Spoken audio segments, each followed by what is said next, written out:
This week I was listening to a Cody Sanchez podcast and she said something that probably stuck with me. She was basically saying wealthy people often understand how money actually works because they were taught differently. And sitting there listening to her, I realised something.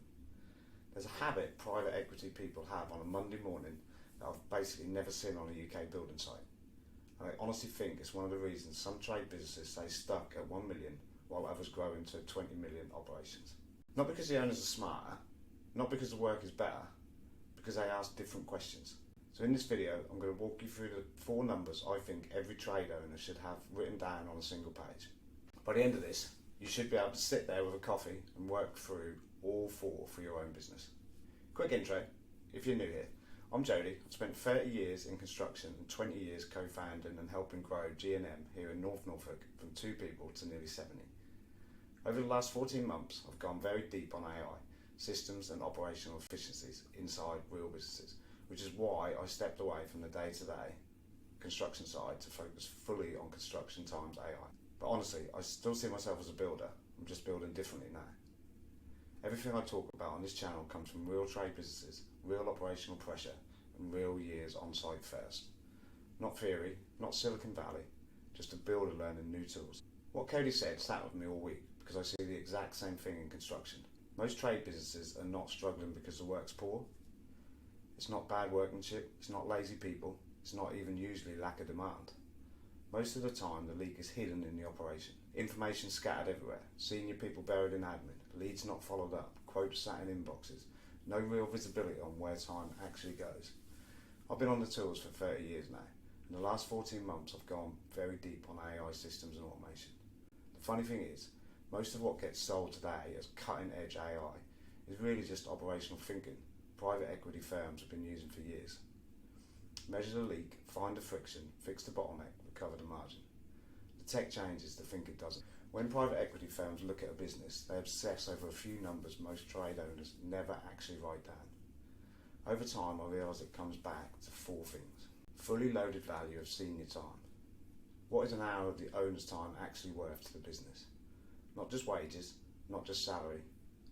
What's the real cost to the business while he's buried in admin instead of pricing work, building relationships, planning jobs properly, or growing the company? Most owners massively undervalue their own time. Then we've got opportunity cost of admin. What work are senior people doing right now that somebody else could handle with the right systems and training? Not because the owner's above the work, not because the admin isn't important, but because of your most experienced people are spending hours copying emails, chasing paperwork or manually updating spreadsheets every night. There's usually a cost attached to that nobody's calculated. Time back redeployment. If suddenly senior team had 5 hours a week back, what would they actually get done? Would they win more work, improve delivery, spend more time with family, finally get ahead of planning instead of reacting all day? This one matters because reclaimed time only becomes valuable if it gets used intentionally. Lost jobs counted. How many jobs are quietly being lost right now because of slow response, admin overload, missed follow-ups, or simple capacity issues? Not dramatic failures, just silent leakage. Weekend inquiries that went cold, quotes never chased, repeat customers who never got a call back. Most businesses have never actually tried to estimate that number, and that's the gap. Because private equity people obsess over leakage. Most small businesses never get taught to look for it. Let me give you a realistic example. Not a real client, just the kind of trade businesses I see all the time. 6 staff, owner managed, profitable, busy all the time, but permanently on the treadmill. The kind of outfit most of you watching either run or work for. Owner's hourly value. Most owners think in charge out rates, £40, £50, £60 an hour. But once you factor in the missed opportunities, delayed growth, late night quoting, poor planning because they're overloaded, the true value is usually far higher. £80 to £100 an hour is often closer to reality. Admin opportunity cost. Say 2 senior people are both losing 6 hours a week each to repetitive admin work. That's 12 senior hours. Let's say £85 an hour of loaded business value. That's over £1,000 of senior capacity tied up weekly. If the same work could be handled through better systems, delegation or automation support at a much lower operational cost, the gap becomes obvious very quick. Over a year, the number gets uncomfortable. Time back redeployment.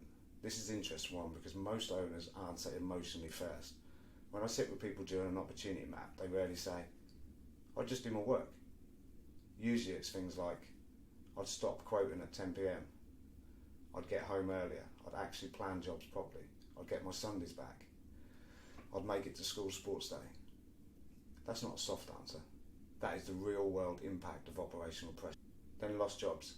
This one usually takes the longest because nobody's ever sat down and counted properly. How many inquiries came in and called off? How many quotes sat in inbox? How many repeat customers disappeared quietly?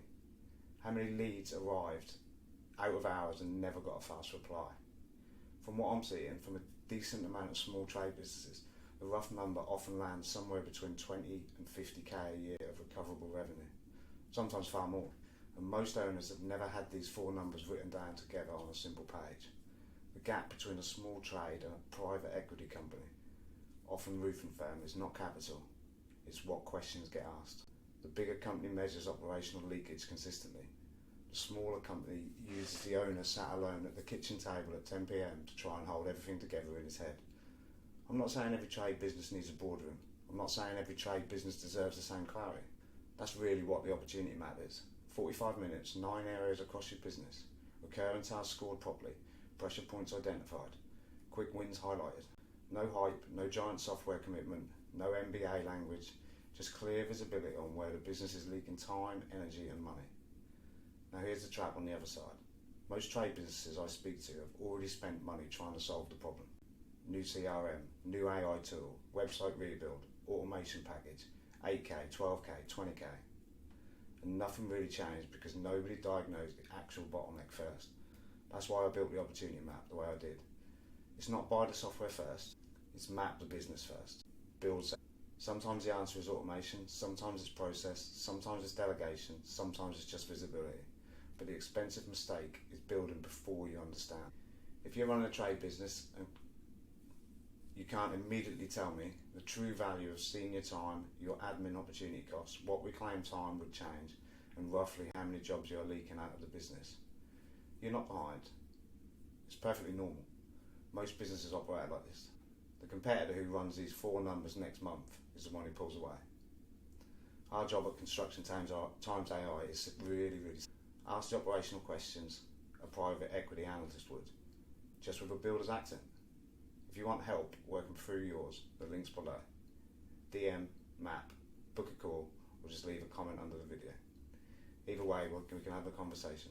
Hopefully I'll see you all next Saturday. Hope you all have a great weekend. Bye.